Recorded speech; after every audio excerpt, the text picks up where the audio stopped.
The night before Christmas. 'Twas the night before Christmas, when all through the house not a creature was stirring, not even a mouse.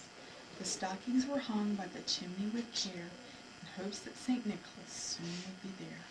The children were nestled all snug in their beds, while visions of sugar plums danced through their heads. And Mamma in her kerchief and I in my cap had just settled down for a long winter's nap. When out on the lawn there rose such a clatter, I sprang from my bed to see what was the matter. Away to the window I flew like a flash, tore open the shutters and threw up the sash. The moon on the breast of the new-fallen snow gave a luster of midday to objects below, and what to my wondering eyes should appear but a miniature sleigh and 8 tiny reindeer. With a little old driver so lively and quick, I knew in a moment it must be St. Nick.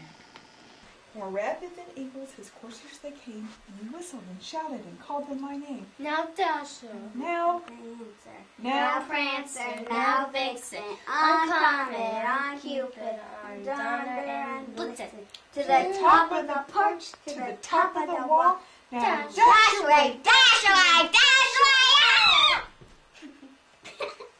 As dry leaves that before the wind hurricane fly, when they meet with an obstacle, mount to the sky. So up to the housetop the coursers flew, with the sleigh full of toys, and St. Nicholas too. And then in a twinkling I heard on the roof the prancing and pawing of each little hoof. As I drew in my head and was turning around, down the chimney St. Nicholas came with a bound.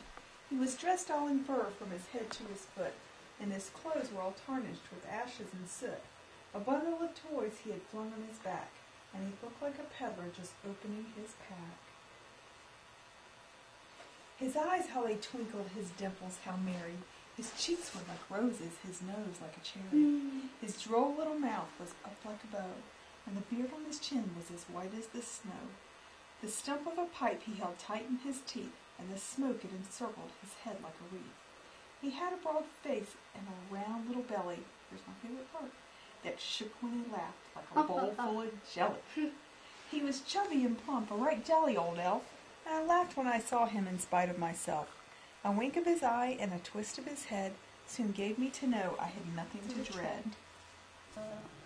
He spoke not a word, but went straight to his work, and filled all the stockings, then turned with a jerk, and laying his finger aside of his nose, and giving a nod up the chimney he rose.